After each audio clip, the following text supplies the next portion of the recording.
ഓഫീസിൽ നിന്നും ഫ്ളാറ്റിലേക്ക് വന്ന് ഡോർബെൽ അടിച്ചിട്ടും തുറക്കാത്തതുകൊണ്ട് സ്പെയർ കീ ഉപയോഗിച്ച് വാതിൽ തുറന്നതാണ് വിവേക്. അകത്ത് മുഴുവൻ ലക്ഷ്മിയെ തിരഞ്ഞിട്ടും കണ്ടില്ല. ക്ഷീണത്തോടെ അവൻ സെറ്റിയിലേക്ക് ചാരിയിരുന്നു. ഈയിടെ അവൾ തന്റെ കാര്യങ്ങളൊന്നും ശ്രദ്ധിക്കാറില്ല. എപ്പോഴും ദേഷ്യം. ബെഡ്റൂമിൽ പോലും അവൾ തന്നെ അകറ്റി നിർത്തുന്നു. ഏതു നേരവും പുറത്ത് കറക്കാം. ഇന്ന് അവൾ ഉച്ചയ്ക്ക് ഓഫീസിൽ നിന്ന് ഇറങ്ങിയതാ. പോകുമ്പോ തന്നോടൊന്നും പറഞ്ഞത് പോലുമില്ല. ഇത്രയും നേരമായിട്ട് തിരികെ വന്നിട്ടില്ല. എവിടെ പോയതായിരിക്കും? അവൻ ആലോചനയുടെ കണ്ണുകൾ അടച്ചു. അപ്പോഴാണ് ഇന്ന് അക്കൗണ്ട് സെക്ഷനിൽ മിഥുൻ അവനോട് ലക്ഷ്മിയെ കുറിച്ച് പറഞ്ഞത് ഓർമ്മ വന്നത്. വിവേക് ഉച്ചയ്ക്ക് ഭക്ഷണം കഴിക്കാനായി ലക്ഷ്മിയെ വിളിക്കാനായി പോയപ്പോഴാണ് മിഥുൻ തന്നെ വിളിച്ചത്. സാർ. ലക്ഷ്മിയുടെ ക്യാബിനിലേക്ക് കയറാൻ പോയ വിവേക് മിഥുന്റെ വിളി കേട്ട് തിരിഞ്ഞു നോക്കി. പുറകിൽ പുഞ്ചിരിയോടെ നിൽക്കുന്ന മിഥുനെ നോക്കി അവനും ചിരിച്ചു. എന്താ മിഥുൻ? സാർ, ഈ മന്തിലെ അക്കൗണ്ട്സ് ക്ലിയർ ചെയ്ത് ഇന്നലെ തന്നെ സാറിനെ ഏൽപ്പിക്കാൻ ഡേവിഡ് സാർ പറഞ്ഞിരുന്നു. ഞാനത് ഇന്നലെ മറീന ഹോട്ടലിൽ വെച്ച് മാഡത്തിനെ കണ്ടപ്പോ ഏൽപ്പിച്ചിരുന്നു. ആര്? ലക്ഷ്മിയെയോ? അതെ സാർ, ഇന്നലെ അവിടെ വെച്ച് എനിക്കൊരു ഫംഗ്ഷൻ ഉണ്ടായിരുന്നു. അത് കഴിഞ്ഞ് ഇറങ്ങിയപ്പോഴാ മാഡത്തിനെയും കിരൺ സാറിനെയും കണ്ടത്. ക്ലിയർ ചെയ്ത ഫയൽ വണ്ടിയിൽ ഉണ്ടായിരുന്നത് കൊണ്ട് അപ്പൊ തന്നെ എടുത്തു കൊടുത്തു. കിട്ടിയില്ലേ സാർ? ആ കിട്ടി. ശരി സാർ, എന്നാ ഞാൻ പോട്ടെ. അയാൾ അതും പറഞ്ഞുകൊണ്ട് തിരിഞ്ഞതും വിവേക് അയാളെ വിളിച്ചു. മിഥുൻ. എന്താ സാർ? അത് ലക്ഷ്മിയുടെ കൂടെ കിരൺ മാത്രമേ ഉണ്ടായിരുന്നുള്ളൂ. അതെ സാർ, കിരൺ സാർ മാത്രമേ ഉണ്ടായിരുന്നുള്ളൂ. ക്ലാസിക് കമ്പനിയുമായിട്ടുള്ള മീറ്റിംഗ് ഉണ്ടായിരുന്നു എന്നാ പറഞ്ഞേ. ക്ലാസിക് കമ്പനിയുമായിട്ടുള്ളതോ? ആ മീറ്റിംഗ് മാറ്റിവെച്ചതല്ലേ? അയാൾ മനസ്സിൽ പറഞ്ഞു. എന്താ സാർ, എന്തെങ്കിലും പ്രോബ്ലം ഉണ്ടോ? നത്തിങ്. ഞാൻ വെറുതെ ചോദിച്ചു എന്നേ ഉള്ളൂ. താൻ പൊയ്ക്കോ. ശരി സാർ. അയാൾ പോയതും വിവേക് തന്റെ ക്യാബിനിലേക്ക് നടന്നു. അപ്പോൾ ലക്ഷ്മിയും കിരണും എന്തിനാണ് ഹോട്ടലിൽ പോയത് എന്നതായിരുന്നു അയാളുടെ ചിന്ത. വിവേക് പതിയെ സെറ്റിയിൽ നിന്ന് എഴുന്നേറ്റ് ബാൽക്കണിയിലേക്ക് ഇറങ്ങി. അവിടെ നിന്നുകൊണ്ട് അയാൾ മെയിൻ ഗേറ്റിലേക്ക് കണ്ണോടിച്ചു. അവൻ നോക്കി നിന്നതും കിരണിന്റെ കാർ അവിടേക്ക് വന്നു. ഡോർ തുറന്നിറങ്ങിയ ലക്ഷ്മി കിരണിന്റെ അടുത്തേക്ക് വന്ന് പൊനിഞ്ഞു നിന്ന് എന്തൊക്കെയോ പറയുന്നു. അവൻ അവളുടെ കവളിൽ തട്ടിക്കൊണ്ട് വണ്ടി സ്റ്റാർട്ട് ചെയ്ത് പോയി. അവനെ നോക്കി കൈവീശിക്കൊണ്ട് ലക്ഷ്മി തിരിഞ്ഞു നടന്നു. മുകളിൽ നിന്ന് ഇതൊക്കെ കണ്ടുകൊണ്ടിരുന്ന വിവേകിന്റെ കണ്ണുകളൊന്ന് കുറുകി. വാതിൽ തുറക്കാനായി കീ ഹോൾഡർ തിരിച്ചപ്പോഴാണ് അത് ലോക്കല്ല എന്ന് മനസ്സിലായത്. വിവേക് വന്ന വിവരം ഒരു ഉൾക്കിടിലത്തോടെ അവൾ മനസ്സിലാക്കി. അവൾ പതിയെ അകത്ത് കയറിയതും വിവേക് സെറ്റിയിൽ ഇരിക്കുന്നതാണ് കണ്ടത്. വിവി എപ്പോ വന്നു? കുറച്ചു നേരമായി. നീ എവിടെ പോയിരുന്നു? ഉച്ചയ്ക്ക് ഇറങ്ങിയെന്നാണല്ലോ ഓഫീസിൽ നിന്ന് പറഞ്ഞത്. അതെന്റെ ഒരു ഫ്രണ്ടിനെ കാണാൻ. ഫ്രണ്ടോ? ഏത് ഫ്രണ്ട്?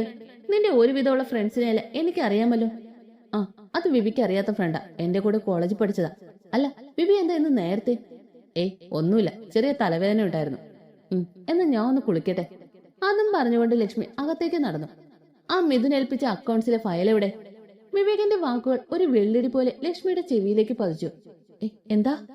അവൾ വിക്കി അവനോട് ചോദിച്ചു. ഇന്നലെ ഹോട്ടൽ മറീനയിൽ വെച്ച് നിന്നെയും കിരണിനെയും കൂടെ കണ്ടപ്പോൾ മിഥുൻ ഒരു ഫയൽ നിന്നെ ഏൽപ്പിച്ചില്ലേ? ആ ഫയൽ എവിടെയെന്ന്? അത് ഷെൽഫിലുണ്ട്. അവൻ വീണ്ടും അവളോട് ചോദിച്ചതും അവൾ എങ്ങനെയൊക്കെയോ പറഞ്ഞു. ഒന്ന് മൂളിക്കൊണ്ട് അവൻ അകത്തേക്ക് നടന്നു. അല്ല, ഇന്നലെ നിങ്ങളെന്തിനാ ആ ഹോട്ടലിൽ പോയത്? കുറച്ച് മുന്നോട്ട് നടന്നിട്ട് അവൻ തിരിഞ്ഞു നിന്ന് അവളോട് ചോദിച്ചു. അത് മീറ്റിംഗ് ക്ലാസിക്കുമായിട്ടോ? അതിനാ മീറ്റിംഗ് ക്യാൻസൽ ആയതല്ലേ? ഞാനത് നിന്നോട് പറഞ്ഞതാണല്ലോ. അവൾ പറഞ്ഞു കഴിഞ്ഞതും അവൻ ചോദിച്ചു. അത് ഞാൻ ഓർത്തില്ലായിരുന്നു. അവിടെ ചെന്നപ്പോഴാണ് അറിയുന്നത്. അപ്പോഴേ തിരിച്ചു വന്നു. അവൾ എങ്ങനെയൊക്കെയോ പറഞ്ഞൊപ്പിച്ചു. അതിനവനൊന്ന് അമർത്തി മൂളിക്കൊണ്ട് അകത്തേക്ക് നടന്നു. അവൻ പോയി കഴിഞ്ഞതും നെഞ്ചി കൈവച്ച് ശ്വാസം എടുത്തുകൊണ്ട് അവൾ സെറ്റിയിലേക്ക് ഇരുന്നു. ശേഷം ബാഗ് തുറന്ന് ഫോൺ എടുത്തുകൊണ്ട് കിരണിന്റെ നമ്പറിലേക്ക് എന്തോ മെസ്സേജ് അയച്ചു. 6 മണിക്കൂർ നീണ്ട സർജറി കഴിഞ്ഞ് ക്യാബിനിൽ വന്ന് ഇരുന്നതാണ് അലക്സ്. നല്ല ക്ഷീണമുണ്ട്. അവൻ ചെയറിലേക്ക് ചാരി ഇരുന്നുകൊണ്ട് കണ്ണുകൾ അടച്ചു. അവന്റെ മനസ്സ് നിറയെ അമ്മു അവരുടെ കുഞ്ഞുബാവയായിരുന്നു. അവരുടെ ഓർമ്മയിൽ തന്നെ അവന്റെ ചുണ്ടിൽ പുഞ്ചിരി വിടർന്നു. ഫോൺ ബെല്ലടിക്കുന്ന ശബ്ദം കേട്ടാണ് അവൻ കണ്ണുകൾ തുറന്നത്. ഡിസ്പ്ലേയിലെ പേര് കണ്ടതും അവന്റെ മുഖം വിടർന്നു. അവനൊരു പുഞ്ചിരിയോടെ ഫോൺ എടുത്ത് ചെവിയോട് ചേർത്തു.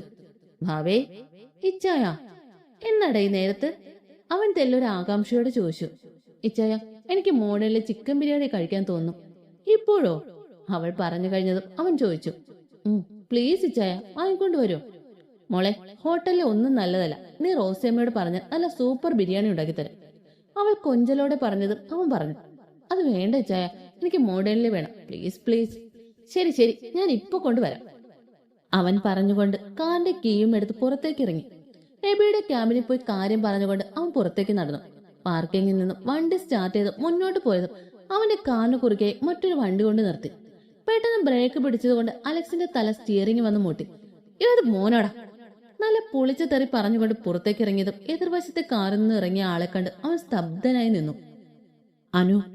അവന്റെ നാവ് മന്ത്രിച്ചു. ഇവൻ എങ്ങനെ ഇവിടെ? അലക്സ് അതും ആലോചിച്ചുകൊണ്ട് കാർ തുറന്ന് പുറത്തേക്ക് ഇറങ്ങി. ഹായ്, ഞാൻ അനൂപ്. അവൻ അലക്സിന് നേർക്ക് വലത് കൈ നീട്ടിക്കൊണ്ട് പറഞ്ഞു. അലക്സ്. അവൻ തിരിച്ച് ആ കൈയിൽ കൈകോർത്തുകൊണ്ട് ഒന്ന് കടുപ്പിച്ച് പറഞ്ഞു. അലക്സിന് എന്നെ മനസ്സിലായെന്ന് കരുതുന്നു. എനിക്ക് അലക്സിനോട് കുറച്ച് സംസാരിക്കാനുണ്ട്. അവൻ അലക്സിന്റെ മുഖത്തേക്ക് പ്രതീക്ഷയോടെ നോക്കി. സോറി, എനിക്ക് കുറച്ച് തിരക്കുണ്ട്. അവൻ അതും പറഞ്ഞുകൊണ്ട് കാറിലേക്ക് കയറാൻ പോയി.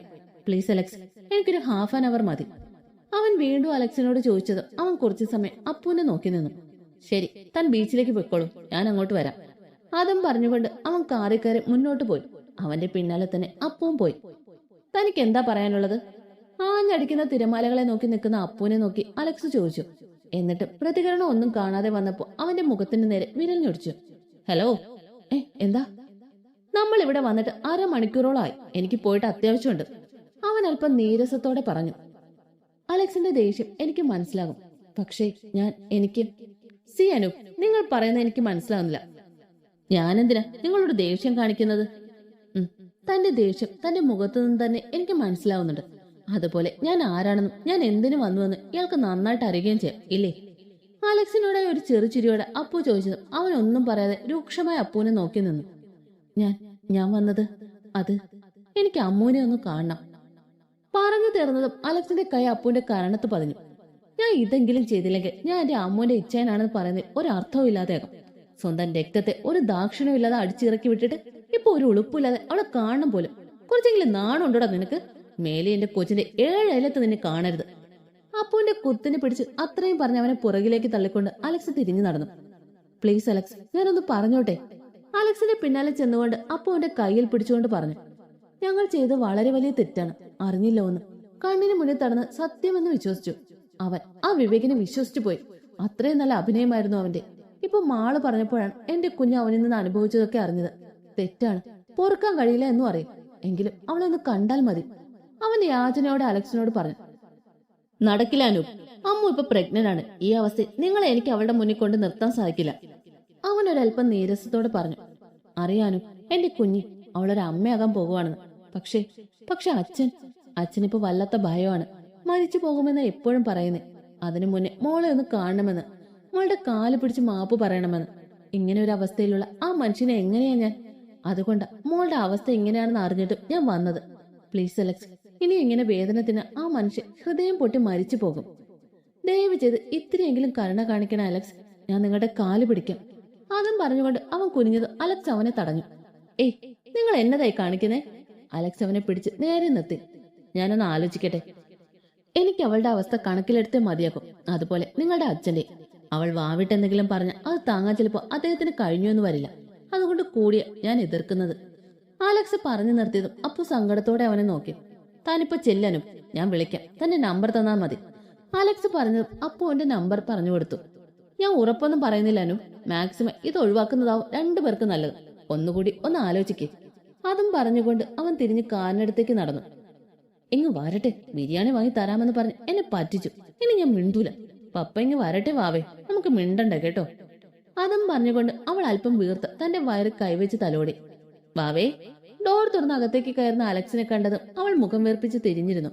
ഷോ, എന്റെ കൊച്ചു പിണങ്ങിയോ? അവളുടെ അടുത്തേക്ക് വന്ന് അവളെ പിടിച്ച് അവന്റെ മടിയിലേക്ക് ഇരുത്തിക്കൊണ്ട് ചോദിച്ചു. വിട് ഇച്ച, എന്നോട് മിണ്ടണ, എന്നെ പറ്റിച്ചില്ലേ? അവൾ ചുണ്ടു കൂർപ്പിച്ചുകൊണ്ട് പറഞ്ഞതും അവൻ അവളുടെ ചുണ്ടുകൾ മൃദുവായി ഉമ്മ വെച്ചു. സോറി വാവേ, മനഃപൂർവ്വം അല്ലടാ, കുറച്ച് ബിസി ആയിപ്പോയി, അതുകൊണ്ടല്ലേ. ഒന്നുമല്ല, ഞാൻ എബിച്ചായനെ വിളിച്ചല്ലോ. അപ്പൊ വൈകിട്ട് തന്നെ അവിടെ നിന്ന് ഇറങ്ങിയെന്ന് പറഞ്ഞല്ലോ. തെണ്ടി. ആ അതെ, ഞാൻ അപ്പൊ തന്നെ ഇറങ്ങിയതാ. അപ്പോഴാ എന്റെ കൂടെ പഠിച്ച ഒരു ഫ്രണ്ടിനെ കാണുന്നത്. അവൻ സംസാരിക്കാൻ വരുമ്പോ എങ്ങനെ ഒഴിവാക്കി വിടുന്നത്?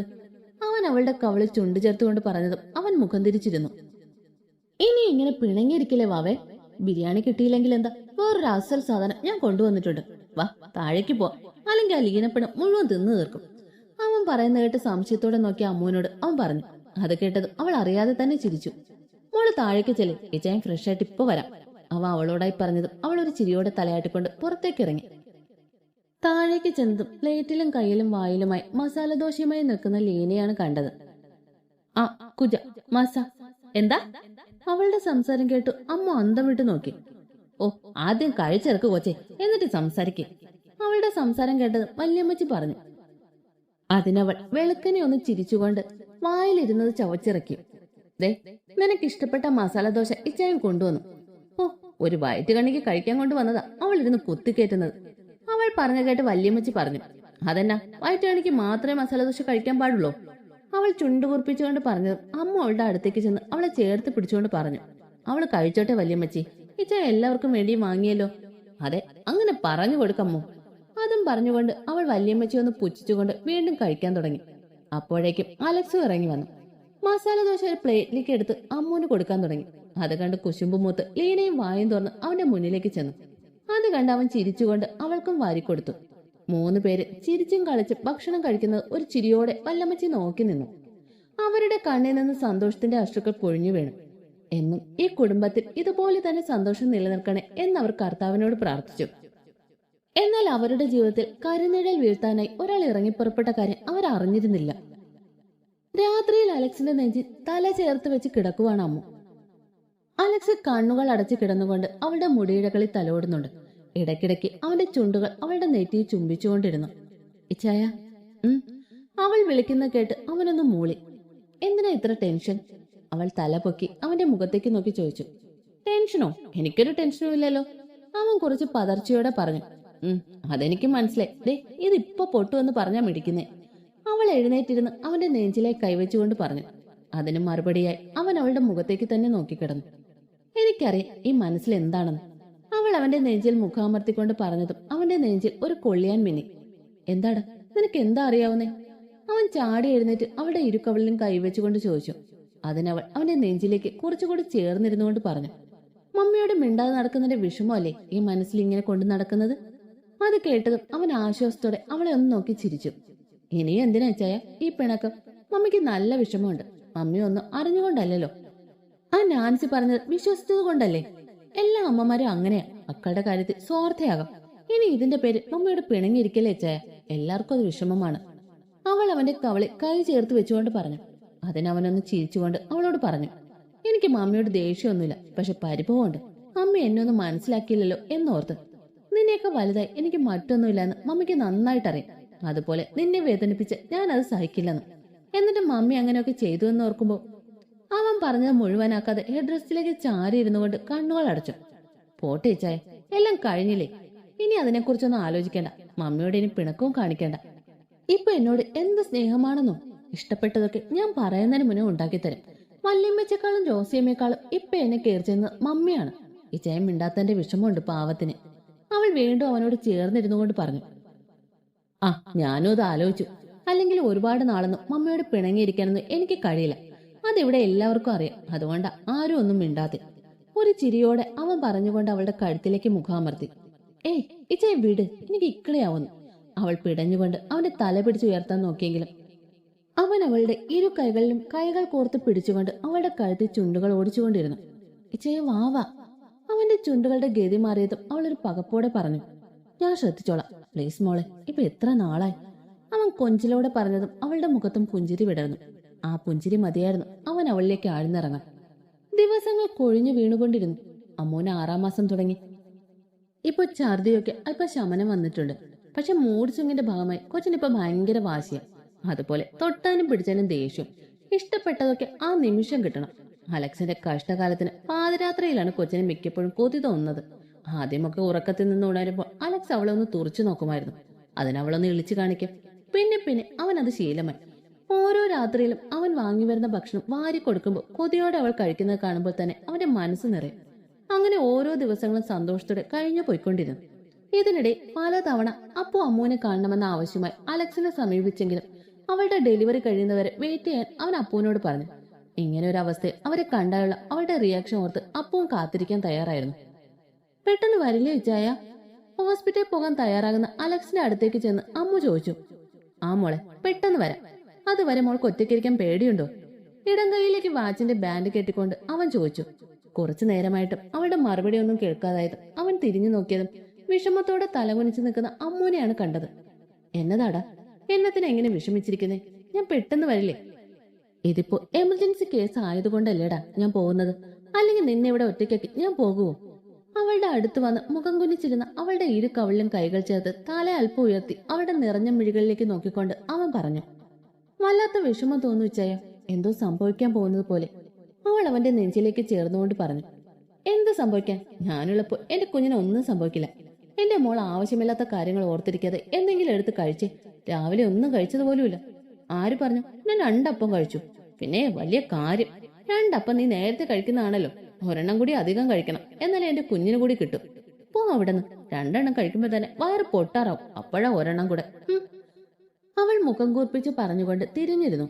ആണോ? എവിടെ നോക്കട്ടെ. എന്ത്? വയറ് പൊട്ടാറായോന്ന്? അവൻ മീശ കടിച്ചു പിടിച്ചുകൊണ്ട് കള്ളച്ചിരിയോടെ പറഞ്ഞതും അവൾ അവനെ ഒന്ന് കൂർപ്പിച്ചു നോക്കി. നീ കഴിച്ചാലല്ലേടി പെണേ എന്റെ കുഞ്ഞുമണിക്ക് എന്തെങ്കിലും കിട്ടൂ. അവൻ അവളുടെ കവളി ചുണ്ട് ചേർത്തുകൊണ്ട് പറഞ്ഞതും അവൾ അവനെ നോക്കി ചിരിച്ചുകൊണ്ട് മുഖം താഴ്ത്തി. അപ്പൊ ഞാൻ ഇറങ്ങുവാ കുഞ്ഞ, അവരൊക്കെ ഈവനിങ് എത്തും. അതും പറഞ്ഞുകൊണ്ട് അവൻ എഴുന്നേറ്റു. ഓ, ഈനെ കൊച്ചിനെ കണ്ടിട്ട് 3 ദിവസമായി. വല്ലാണ്ട് മിസ് ചെയ്യുന്നു അവളെ. അതെങ്ങനെ? നിനക്ക് വേണ്ടി പ്രത്യേകം പ്രാർത്ഥിക്കാൻ വേളാങ്കണ്ണിക്ക് പോയേക്കുമല്ലേ? നമ്മുടെ കെട്ട് പെട്ടെന്ന് നടത്താനേ അവളിന് നേർച്ച നേരാത്ത പള്ളികളൊന്നുമില്ല. ഞാൻ കരുതി വല്യമ്മച്ചിക്ക് റോസമ്മയ്ക്ക് മാത്രമേ ഈ നേർച്ച നേരുന്ന അസുഖമുള്ളൂ എന്നാ വിചാരിച്ചേ. ഇതിപ്പോ അതിന്റേതും വലുത്. പോകുന്നെന്ന് കേട്ടപ്പോ ആദ്യം റെഡി ആയിരുന്നത് അവളാ. അവനൊരു ചിരിയോടെ പറയുന്നത് കേട്ട് അവളുടെ ചുണ്ടിൽ ഒരു പുഞ്ചിരി വിടർന്നു.